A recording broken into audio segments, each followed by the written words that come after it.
Oh, wait, this is perfect. Get in front of me. Yes. Don't hit me. Come on, passive people. You know what? I'll take that.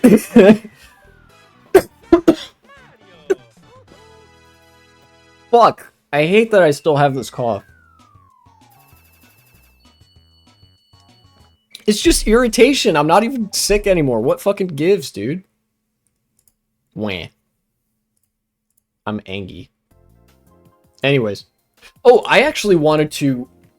This is a mild... It's like a halfway departure from politics. I wanted to tell a nice story about my life. Because, recently, there have been some things that have given me additional drive to read again. I finished... first, I'll talk about this study that I read about AI. And then I'll talk about the meat of the matter, the main story. I read a study about the usage of AI and its impact on critical thinking abilities. This study was published this year, so it is current. And it is relevant. The publishing year is relevant for more reasons than just that. I read through it, and it was a both quantitative and qualitative study. They did a Likert scale questionnaire. The Likert scale is where you see oh, from 1 to 6, rate your feeling on this question. Strongly agree, strongly disagree, and then all the options in between. Or always, never, and then all the options in between. That's the Likert scale. I wonder what average people use AI for to lower their intelligence. Turns out, literally anything. As the study found, they did this. They did this study with a quantitative questionnaire, a qualitative questionnaire. They had a sample size, ironically enough, of exactly 666 people, which is really funny. If I were a religious person, I would say that that's a sign. But they proceeded with this questionnaire. They recorded these responses, and then they did some regression analysis. They did what I believe is called a random forest regression, which I have mixed feelings about, given that I've now read. I read a little bit about what it is and what it entails doing, and they did a multiple regression analysis, which is that's something I'm not as skeptical of, right? So suffice it to say, the actual interviews and data looked like they were pretty good. And I'm setting all this context up because you better fucking believe that every single table where they measured this demonstrated that AI negatively impacts people's critical thinking skills via a process that people call cognitive offloading. Essentially, the only thing that you would ever use AI to do is offload the mental load that a cognitive task would otherwise take. Essentially, you tell the AI to do something that it would require critical thinking to do on your part so that you don't have to think critically. Surprise, surprise, this results in the deprecation and lack of use of the critical thinking centers of your brain, and it results in you being worse at critical thinking. They measured this across age groups, across education levels, across professions, and with both genders, both gender breakdown, and found that not only was AI a negative impact on critical thinking, literally regardless of any other demographic factors, but also AI represented, if I was reading the multiple regression table correctly, AI represented a larger negative impact on people's critical thinking skills than the combined positive impacts both of higher education and white-collar job experience. White-collar job experience being something that you need a degree to do, desk jobs, stuff that you actually do have to use your critical thinking skills quite frequently to engage in. Writing reports, reading reports, parsing information, and statistics and data and that sort of stuff. All of the cumulative, benefits that experience in that field could bring you, as well as having a higher education, were eroded by AI usage. I'm not surprised if people could get away with it. They would sleepwalk through everything. Yes, and this is one of the reasons I think AI just straight up should be banned. Legit, full stop.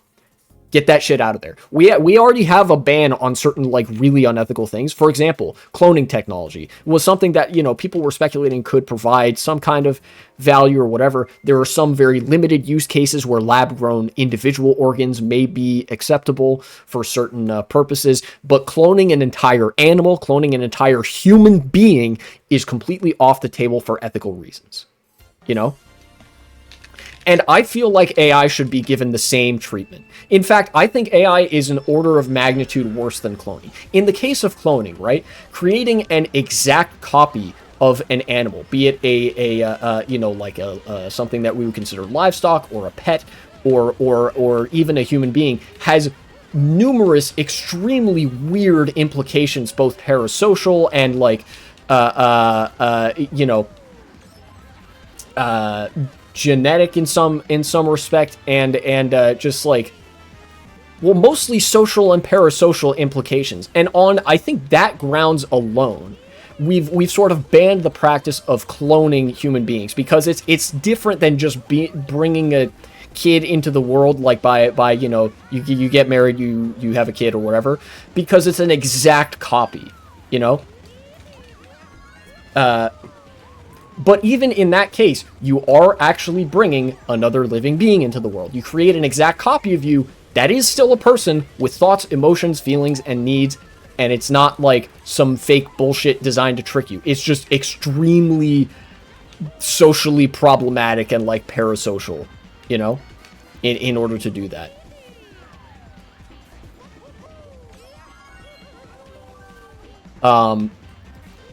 But AI does not entail the actual contribution of new life into the world. In fact, if anything, it sort of takes that away by replacing... it replaces the joys of life, basically, is what AI is designed to do. It's designed to automate the reasons that we have to live, right? You think about the things that people enjoy doing, things that people do in their off time. They do art projects, they edit videos, like in my case, you know, you live stream, you talk with friends, you, I don't know, look up something fun online that you didn't know. AI is designed to take all of that away from you. And so I'd be okay with it just being banned. In fact, I think it should just be banned. But yeah, that's what this study found. And I didn't talk that much about the study itself because it didn't have that much to say, apart from, yeah, this is the study we set out to do. This was our research question. This was our sample size, our methods, and here were the results, and let's discuss the implications of those results. Implications were pretty straightforward. And also, I began to notice about 3 pages in to this study. You know, I'd read the abstract, and I think I had just finished up the introduction. The same sentence with slightly different wording was being repeated a little bit too frequently for me to, you know, overlook it. And as I went on, I realized, son of a bitch, they AI generated this paper. This paper about AI, written by some schmuck named Michael Gerlich at the Swiss Business School, was generated by AI. This paper that said, yeah, AI is like extremely detrimental to people's critical thinking abilities and like erodes your education and white collar job experience in whatever way that like you use it. He fucking used AI to write this. And I felt like such a sucker having read through that and realizing this guy AI generated a paper. You know? Because it's like, I really just read something that this guy didn't even bother to write. I felt cheated, in a way. Now, look, they did not use AI to do those interviews. They interviewed real people. They provided full transcripts and whatnot of those interviews. It's not like those fake polls where they just AI generated the respondents. They used some, like, machine learning for the regression, which was a part that I was a little bit skeptical of, but, I'm not a... professional like scientist or researcher, so I don't know the usefulness of that sort of thing as it pertains to like linear regression or whatever. And so that ended up being why it felt like there wasn't that much to read, is because it was just the AI generating basically the same 3 sentences over and over again with some citations interspersed throughout. You know?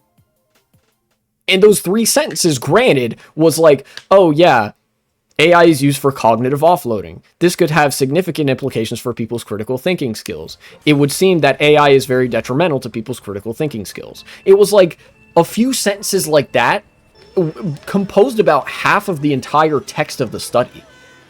You know?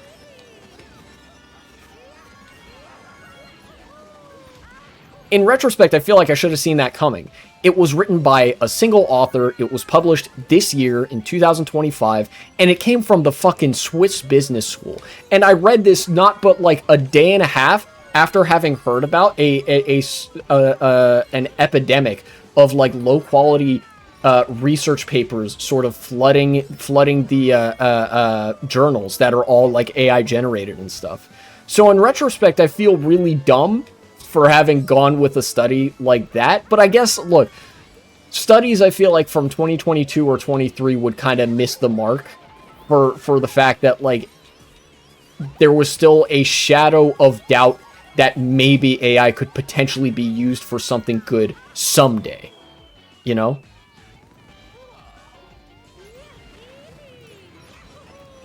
But no, actually, we never get that, because that's not what AI does. That's not what it's designed to do. No, that's not what it's capable of doing. If it were capable to do any of that shit, they would have done it already.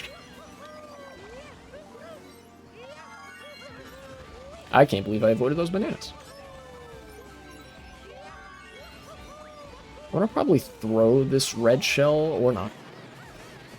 So that was the first thing, and which led to realization that I might like to disclose how I learned stuff. Because, you know, AI having such a corrosive effect on the critical thinking skills of the population at large, made me want to sort of, I don't know, share what I could. It reminded me of how I got through college, right? I feel like this is it might be a moment of like, you know, when I'm older, I talk about like some back in my day shit, but it actually matters because I'm probably smarter than most of the college grads that are in my field these days. Or maybe not. Maybe I'm too hard on the kids, but like basically don't use AI because it makes you stupider than you would be otherwise. In college, I didn't struggle that hard with academic stuff. I didn't struggle that much to do my classwork or my homework or to do the readings and stuff like that, except for the occasional circumstance where depression like would really have me out of it, or when I had like done an all-nighter or gotten a really bad night's sleep and would legitimately have trouble concentrating. But I did start to notice, even with like with how class was going, class tended to go pretty well for me.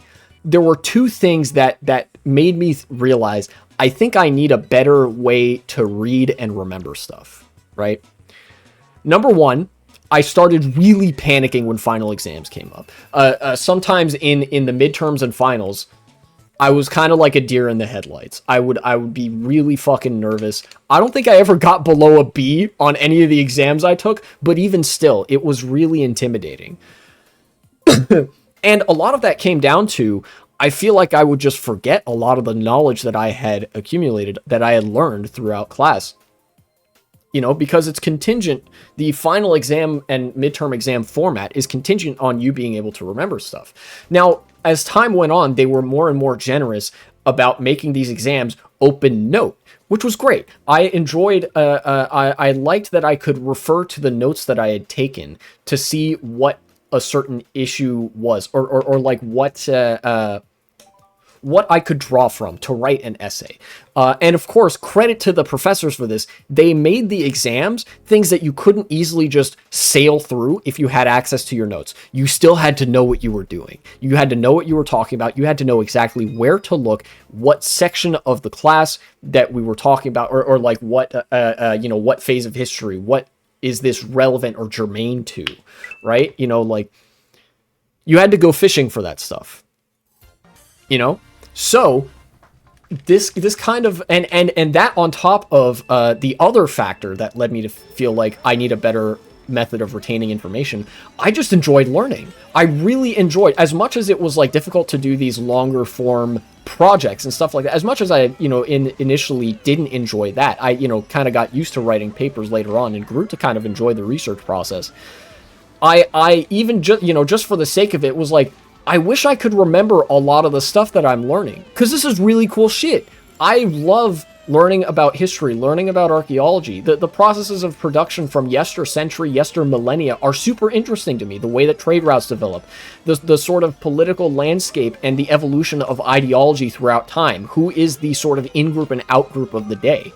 In what ways is that comparable to now? And like, basically, did the Roman Empire have its version of socialism, basically, and socialist thinkers? Come to find out, yes, there were actually socialist theorists at the time of the Roman Empire, at the time of the Roman Republic, even. You panic, get notes, and you got better. Yes, but not exactly. The story I wanted to tell was something like this, right? I, in high school, developed a habit of writing down my notes, and it proved to be a good habit. But in college, I was like, I need to somehow make this better, because, like, reading is difficult, and, remembering shit for exams is difficult. I need a way to make that easier for myself. And it turns out the way to make that easier for myself was actually to make it harder, if that makes sense. I had and still have a gaming laptop, different gaming laptop than what I had in college, but it served all my needs from internet access, gaming, YouTube, watching movies and stuff like that. And there were some occasions when I used it for class and stuff. I used that laptop for homework, for classwork, for projects, etc. I relied on it quite heavily. But I came to find out that in the classes where I was allowed to have my laptop, taking notes on my laptop was not very effective. It was kind of like, compartmentalizing my notes on my laptop to a folder, like a subfolder in my documents folder. It was very easy for me to forget, and I never felt very comfortable doing that. And of course, it helped that in a fair few of my classes, I actually wasn't allowed to have my laptop in taking notes. So what did I do? Through all of my 4 years of college, I almost exclusively took notes with pen and paper. Not pencil and paper, pen and paper, because I have different colored pens. I would color code my notes based on the day and the section that they were taking place. That, in combination with the physical process of writing, contributed to me being able to remember that stuff. Look at this writer's callus on my middle finger. That is a nasty ass writer's callus. That little bit of like physical pain and trauma, or even just physical effort that I have to put into writing stuff, helps with a method that I think I learned back in high school, where you have to sort of encounter information 3 times to really remember it, to really long-term be able to recall it. Number 1 was being exposed to the information as the professor says it in lecture. Number 2 is me writing down that information in my notebook. And this brings me to number 3. Every day after class, after I took those notes, what I would do, and this enabled me to have a surprising amount of free time. As other people were cramming for exams, I felt pretty confident for most of the exams from sophomore year onwards. As I, started employing this method, I would go back to my dorm, I'd open my notebook, and I would read out loud the notes I took in class that day. And that was information exposure number 3. With that, it made it like really, really consistent that I'd be able to remember stuff for a class. I would even be able to do well on on closed note midterm and final exams, because I heard the information in class when the professor mentioned it. I wrote it down physically with a pen on a sheet of paper in my notebook, and I would then verbally recall it later, so I could externalize the recall of that information. I could physically hear myself saying it. And when it came to exam time, all I would have to do is go to relevant sections. I would do a little bit of studying each day, and I would just go to the library, open up my notebook, and I'm sure I sounded crazy doing this, but it fucking worked. I opened my notebook and read out loud my notes to myself.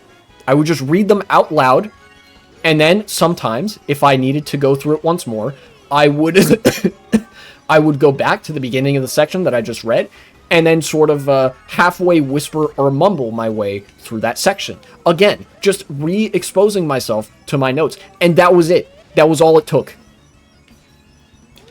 That led to college academically basically being light work.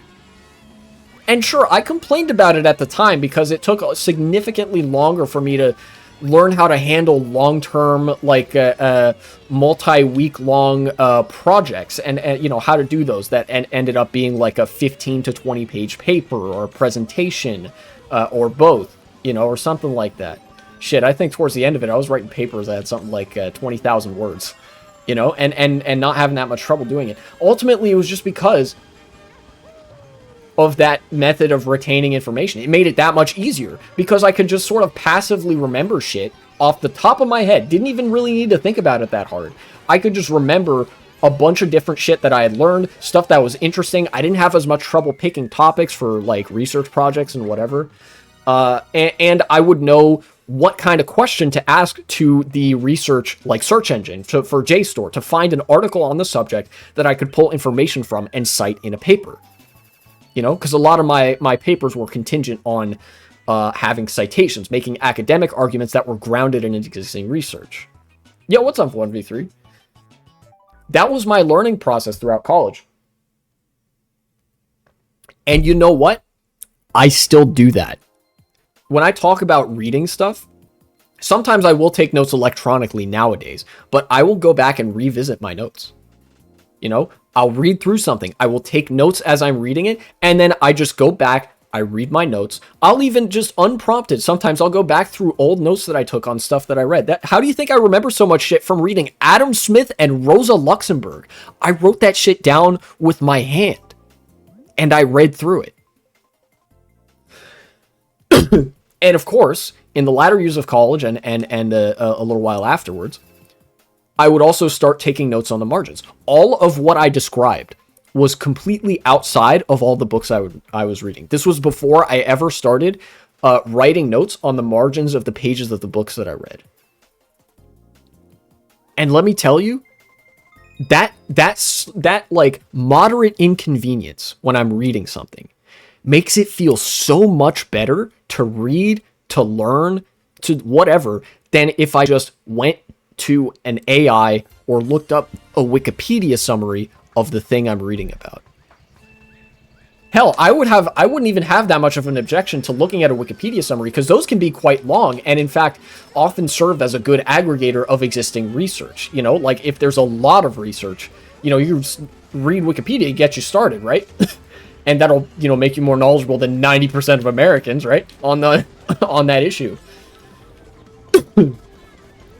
But because I never really went to the convenience of just kind of taking notes on the computer and leaving it at that, and definitely never resorted to using like an AI assistant to summarize an article, I remember shit. I remember the shit that I read. That's why so often I'll be able to remember shit, but then not exactly remember where I remember it from. Because the information sticks with me. And for context, 1v3, I was just describing the technique that got me through college. This is what like allowed me basically to make light work of college in an academic sense. And it feels so good, you know, knowing that method. That number one, read the information. Number two, write the information down. Number three, go back and read your notes later. That's it. 1, 2, 3. Uno, dos, tres.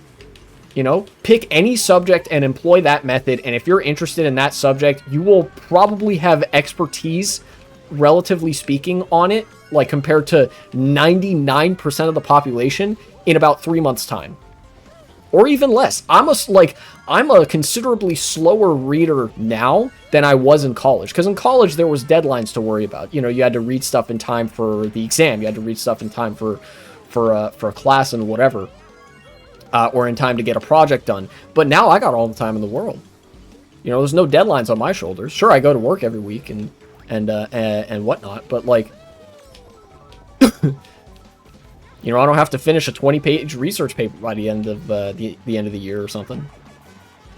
Nice skill. Yeah, and I actually wanted to share that because I feel like if anybody's having trouble in like, if anybody has trouble in school, just remember that.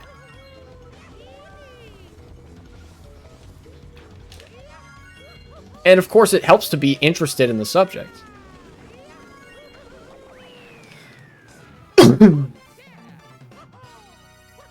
And I think I might be comfortable just to cap the stream off there.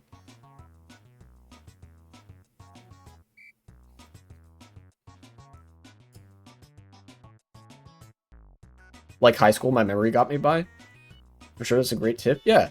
Yeah, you know, in high school, in all throughout, like, from elementary, middle, and high school, I never studied for anything. I never needed to. You know? I had such a good memory and was so interested in the information that I was being given. I could actually just breeze my way through. I think it wasn't even until middle school that I even started taking notes on stuff. You know? And that was just because I had to. They legitimately they told me start taking notes. That's your participation grade. And so I was doing that to participate in class. And then in high school, I was taking notes, but I wasn't studying. Still made straight A's and B's. And then in college, I realized I'm not going to be able to rely on my memory anymore. Not solely. So I'm going to have to help myself out. I'm going to have to try to find some other way to learn stuff. And while a lot of other people around me did very quickly get bogged down in the tools of convenience, right? Just typing, like writing notes on their laptop and then just kind of forgetting about it, at which point they would really struggle with major projects and like exams and stuff, and they'd have to start cramming. I took the time to write everything physically. Again, that's why I've got this nasty writer's callus.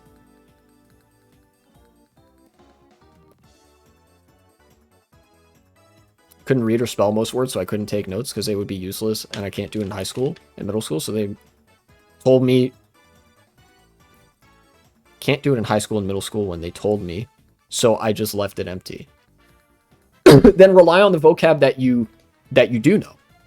If there's a word that you don't know how to spell, just spell it phonetically. There's absolutely no shame in taking notes that are spelled wrong. You think I spelled everything right? I had a pretty big vocab in high school and college. I was not afraid to spell out a word that I didn't know how to spell. You know? Because you could just look that shit up later. Just write things incorrectly now, as long as you get the idea. And then if you want to go and clarify, like, how is this word actually spelled? You can look it up later. That's where the tools of convenience are actually helpful.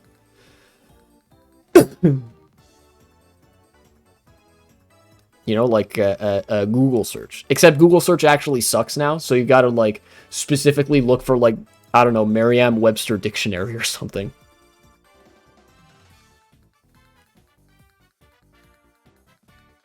And of course, a lot of this also comes down to, if you find something that you are interested in, that you want to learn about, then you will be capable of incredible things. You know?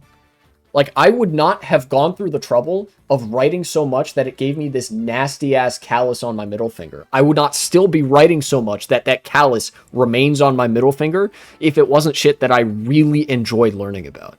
You know?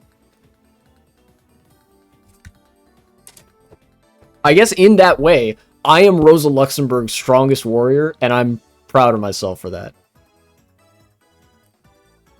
Just a skill issue and using the right notebook for the right subject. Yeah, you know, that all it takes is a little bit of skill with categorization. I think I had separate notebooks, or at least separate sections in each notebook. They would have like those cardboard dividers and stuff for each class.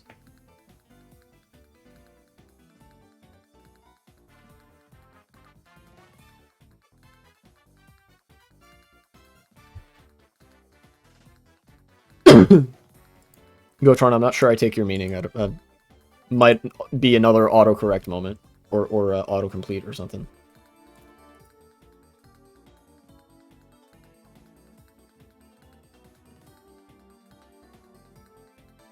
Anyway.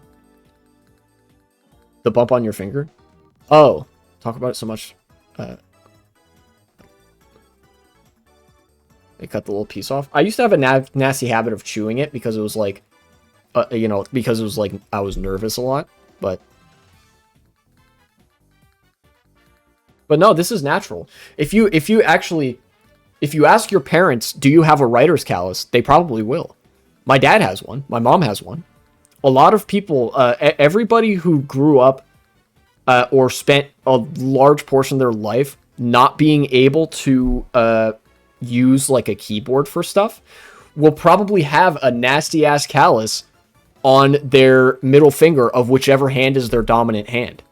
How hard do you hold the pencil? It's not a matter of how hard you hold it. It's just a matter of holding it at all. You see, see how I hold this pen? Most people actually some people actually hold it like this, which is psychotic. But I hold a writing implement like this. And of course, there's a certain degree of steadiness that you have to have when you're writing, but I'm not holding it that hard. The thing that makes a writer's callus happen is just repeated use. You write once, you're not going to get a writer's callus just from writing one time, right? You could even write 2 or 3 times. You could even apply a lot of pressure and grip it like your life depends on it and write one time, you won't get a writer's callus. Writer's callus happens from repeated use of your hand in that position to write. You know? In elementary school, I wrote with this hand like this. In middle school, I wrote with this hand like this. In high school, I wrote with this hand like this. In college, same thing. And I did it a lot. I did it more as time went on. Talk about the skin that hardens. Can't you saw that away like your feet? You could, but I feel like it'd be kind of dangerous, right? Calluses aren't bad. It's a natural reaction and adaptation that your skin undergoes from repeated activity, right? You having a callus there makes it less likely that you'll be injured or incur like a blister or some other kind of welt or, you know, a boo-boo. Using actual hard blade, soft blade. Yeah, I know. What I'm saying is you don't always want to shave off a callus, you know? Like if you walk around a lot, the bottom of your foot is going to be very calloused. And that's actually advantageous because it'll mean that you don't get, like, your feet don't get hurt as easily from you walking around. I hold my pen on my thumb and in between the bottom of my middle and index finger. So like this, right? Kind of like I'm holding it.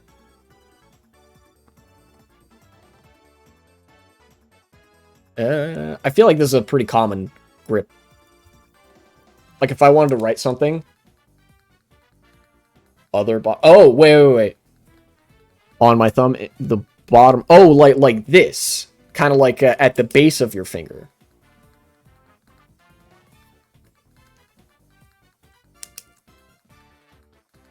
Oh wow.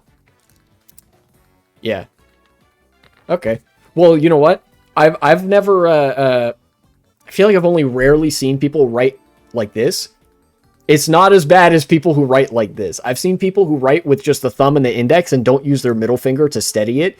And I'm like, how do you fucking do that? I can technically write like this, but it's so messy and chicken scratchy that my middle finger just kind of by default rises up to steady the pen and be like, all right, let me get that for you, chief. Anyways.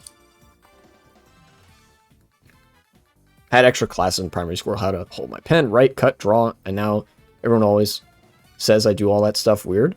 Well, I mean, it might certainly be not the way that the majority of people do it, but if it's a technique that helps you do it consistently and steadily and whatnot, then by all means, right?